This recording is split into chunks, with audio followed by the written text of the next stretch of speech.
We've all heard the saying, you either die a hero or you live long enough to see yourself become a villain.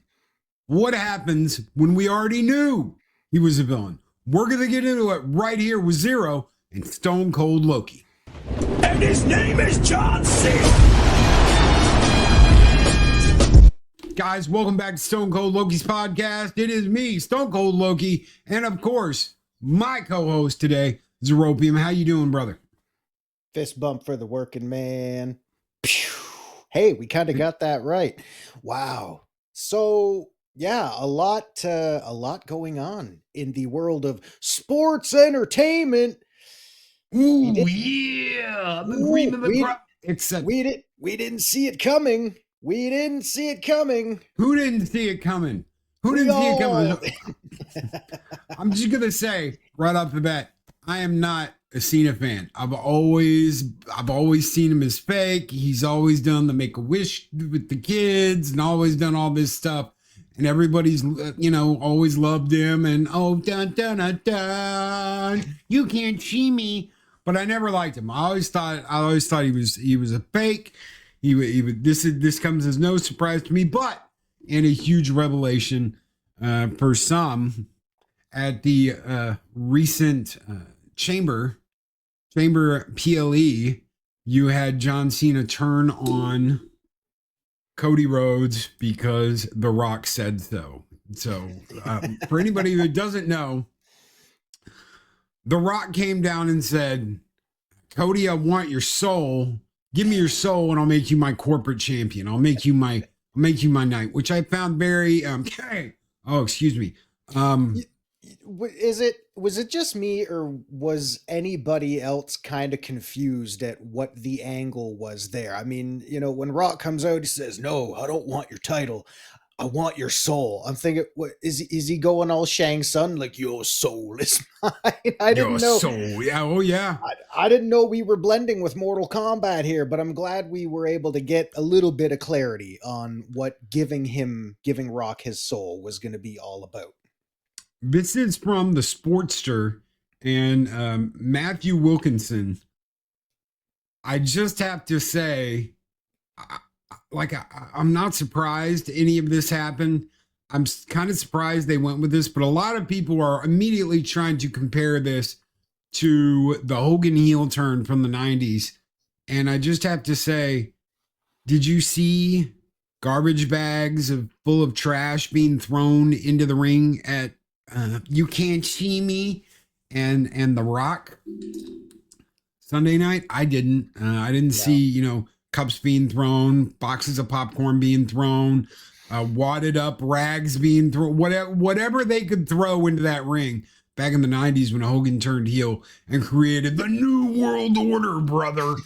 That just didn't happen, did it? No. But, well, I mean, in all honesty, it was a Canadian crowd. So instead of throwing garbage into the ring, we tend to throw our garbage out in the garbage cans. So that's why you didn't see any garbage there. I was a little bit surprised. At the very least, we didn't see one single beer can get chucked at him, though. But nope. I don't know. Maybe this day and age, I know they're a little more affirmative with security protocols in there and stuff, and so I'm kind of not surprised they weren't able to. But again, maybe it was Canada and we're the nice guys, so we didn't feel compelled to throw anything at them. But the nice guys booing the national anthem of the United States. Okay, don't be a Pat McAfee here. I kept yelling at the TV, Pat, shut up. Just shut up. We're not. I had to tease you about that. I had to. We're not booing the USA. We're just booing how certain things are coming about. But anyway, so the interesting thing was when I was watching the event live, and I was watching the men's chamber match, I'm thinking, okay, well, Logan Paul has been eliminated. I don't care who wins now. I'm good with that because I can't stand Logan Paul. I think you want to talk about fake. I can't either. I know he's a douchebag in real life, so hey, he fits his character perfectly. But I honestly didn't think they were going to go with Cena winning the chamber match. I thought it was going to end up being Seth Rollins or even CM Punk, so Punk. he can. I totally thought it was Yeah. going to be Punk. That's what my Yeah. money was on, was Punk. Yeah. So I thought it was, I thought that was a little bit unexpected. I was cool with it. Because I thought, okay, well, where do you go from here? What's Cena's final resolution going to be? Is he gonna become a 17-time champion, or are he and Cody just gonna have at it and shake hands after Cena eats the pinfall or whatever? I don't know, but I was pleasantly surprised with after Cody told Rock to go frock himself. I'm paraphrasing a little bit. I was surprised to have Rock do his little signal there, and then Cena straight up just kick Cody in the nuts and then proceed to beat the crap out of him. I did not see that coming. I was pleasantly surprised. Didn't see it. So in my eyes, it was another way to remind ourselves that even if it's boring and predictable, every once in a while, they still know how to throw a half decent monkey wrench into the plans and shock the world. But I agree with that. They did. Yeah. Yeah. But to go back to what you were saying, comparatively between this heel turn and Hogan's NWO formation and his heel turn, realistically, they were two totally different generations. They were two more or less kind of different characters, but I still think it was shocking because of the fact that Cena has really ran with this, Make-A-Wish persona for 20 plus years. I mean, I know he started as a kind of a heel when he first started way back when in that Ruthless Aggression era. So I was surprised that after 20 plus years, they finally baited and switched us with the heel. I'll correct you on that one thing. He was a nobody when he was a heel. He was a nobody. He wasn't really a heel. He was just a nobody. He was a jobber. What's a jobber? A jobber is someone that goes in and you get the idea. Yeah. But it was basic thugonomics. So, yeah, it was interesting though. I was pleasantly surprised, and going forward, I'm going to be interested to see what they do with this whole thing. Well, according to the Sportster, the end of WWE's Elimination Chamber about one of the most shocking moments in professional wrestling history as John Cena turned heel. He destroyed Cody Rhodes, leaving the undisputed WWE champion a bloody mess, as Michael Cole attended the American Nightmare after sharing his disgust at Cena via commentary. Cena accepted The Rock's offer to try to become the corporate champion in the main event of WWE WrestleMania 41. Most fans weren't expecting this situation on the road to WrestleMania because Cena's on the road to retirement.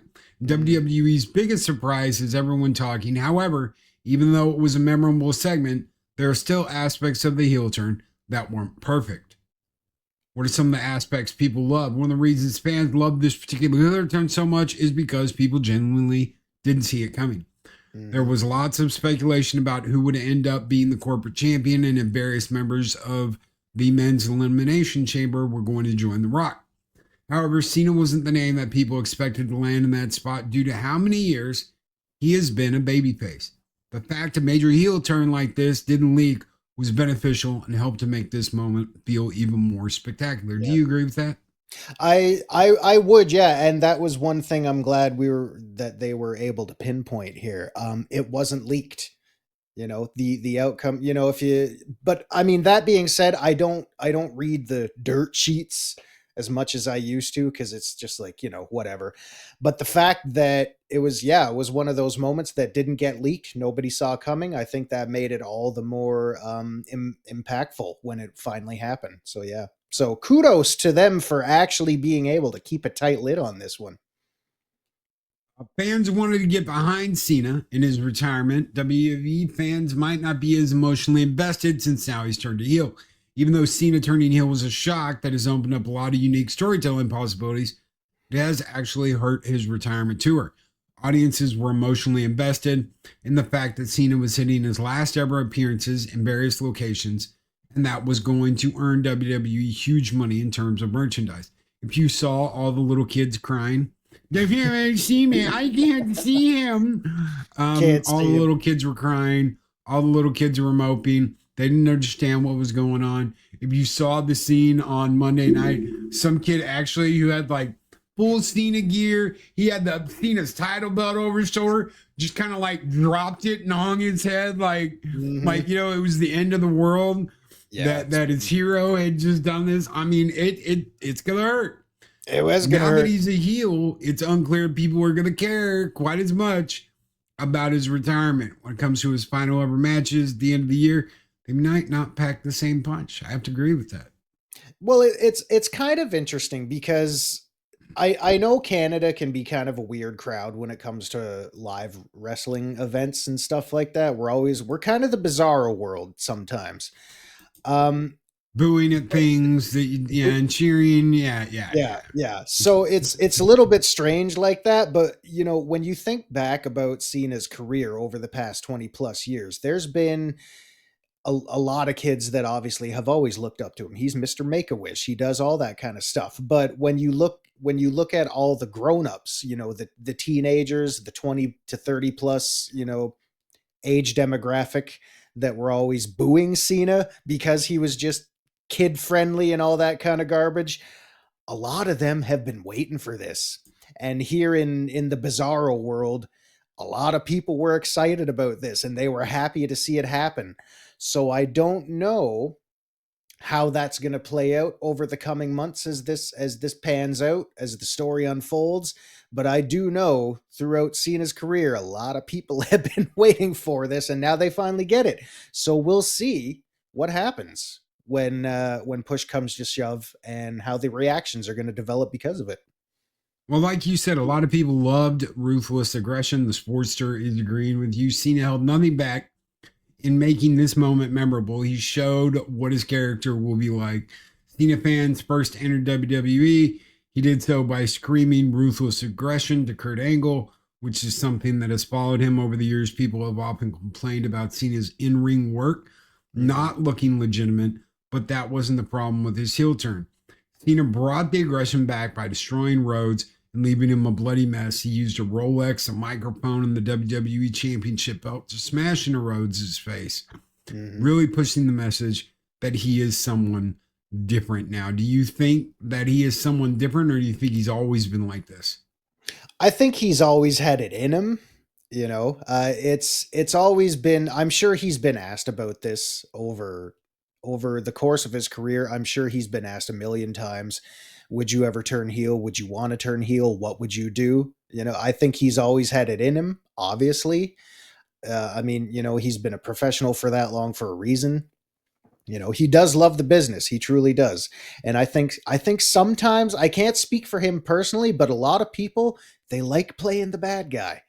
So maybe this is a fun thing for him to do. Like when he came out for their phony press conferences after the show, he came out dressed in his his baby blue shirt and his ball cap, and I'm thinking, oh, what's he gonna say? He didn't say anything. He picked up the mic, dropped it, and walked off. So I'm thinking, the man who's always got something to say suddenly says, screw you guys, I don't need to talk to you. It kind of harkens back to when Stone Cold Steve Austin turned heel after WrestleMania 17. Because I remember going to school the next Monday thinking, wow, this is kind of interesting. And all my friends were saying, dude, the fans like Austin so much. There's nothing he could do that would piss anybody off to the point where they're going to boo him. And I said, no, Sure. The one thing he can do, which will guarantee him getting hated, is by turning on those fans, by treating them like garbage. So I'm interested to see if Cena's going to kind of go down the same path and all the trash talk he could do to crowds. Or maybe he's just not going to say anything. Maybe he's just going to be a man of action like he was with Cody on Saturday night. Maybe he doesn't have to say a word. We'll see. We'll see. We're going to have to see. So one last thing I want to touch on before we get out of here. Cena wasn't The Rock's first choice. And I love this. I love this take on it. The Rock wanted Cody Rhodes. he told Cody, "Sell me your soul. I want your soul. That's what I want, Cody." He put his hand on his chest, all intimate, like it said, "I want your soul, bro." And of course, Cody Rhodes go ahead. I was waiting for him to kiss. I mean, he's being all affectionate with him, like, "Oh, don't go there, Dwayne. Don't go there." No, that's. I think that's the last thing that would. No. Anyway. So The Rock comes down there, he puts his hand on Cody's chest and he says, "I want your soul." And Cody finally says, I already gave my soul to the ring, to the fans. Cena explodes, he's jumping up and down and gives Cody a hug when The Rock's like, take him out. And Cena did it, but that all comes down to the fact that Cena wasn't his first choice. Cody was. Now Cody and Cena are going to fight at WrestleMania. There's going to be all kinds of shenanigans. But another thing that is very telling, no one came down to help Cody. No one came down to back him up. He was in the ring alone. He survived it in the ring alone. Michael Buffer is the only one that went out there to like help him. Are you Michael sure about Buffer that? Is such a. I'm surprised even he did that. So, what was your take on Michael Cole? You mean? Yeah. What did I say? Michael Buffer. I was like, oh my god, why did I say Michael Buffer? Michael Cole. Yeah, Michael Cole even dropped an S-bomb that night. That was pretty. Who the hell wild. is Michael Buffer? Michael Buffer is the Let's Get Ready to Rumble guy. Oh my god. Okay, so let me redo that. Let me redo that part. I was gonna say when did he come out to say let's get ready to run? All right, no worries. We'll just cut that out. So Michael Cole comes down and he helps him, but he's the only one. And Michael Cole is such a that I mean, what is he gonna do? He's not gonna fight anybody off. He's not gonna go in the ring and help him. He just went down there and was like, "Are you okay? Can you see me?" And again, I can't stand. I've never been able to stand Cena. I don't like Cena. Do I think it's fitting that all of this happened the way it did? Sure. I mean, I'm a heel fan. I like the bad guys. I'm not too big on the good guys. Sometimes I am. Recently, this last Monday, we had a great match between Io Sky and Rhea Ripley, where Io won the women's championship. That was an absolutely great match. I'm completely back Io. I can't stand Rhea. You know what? You and I are going to disagree on this till the day we die. I love Rhea Ripley. I think she's fantastic. She is a beast, and that just goes to show that was another swerve I didn't see coming. She is misused. Okay, let me clarify something really quick. She is not a baby face. Okay, the fact that they've got people calling her mommy and all this stupid dumb shit. She is not a face. She needs to be a monster. She needs to be an attraction, like China, like Andre the Giant. And they have misused her by making her this face. No, she is a monster. She needs to be a monster. She needs to be the bad guy. She does not need to be a face. She does not need to be loved and universally loved. If you heard what she was saying after that match Monday night, last night, you would know just as well as I do. She deserves to be a heel. A monster heel at that. So I don't like the way they use her. I don't like the way she's been presented. I don't like the way she presents herself. Like, mommy's going to come for you and mommy's going to do that. Well, there's nothing scary about mommy. I wouldn't bring her home to mommy. They would probably make my parents shit their pants. But the interesting thing about that is the fact that when she was with Judgment Day, and even back when Cope, whatever your name is now, doesn't matter what your name is, she was a heel, and when she aligned with Dominic, the guy who's got levels of X-Pac nuclear heat for days, she was still getting over regardless of what they were doing. And I think they got backed into a corner so much where they said, screw it, we just got to keep going with it. She's selling merch. She's a hot ticket item. People love to see her. So even when she was doing dirty things with Dirty Dom and Judgment Day, when they were the bad guys, she was still getting over. So I think they, the people in the back, not that I know how the business works or anything, they might have just thrown their hands up and said, there's nothing we can do. People just want to like her, which make is her an attraction. That's what you do. You make her an attraction.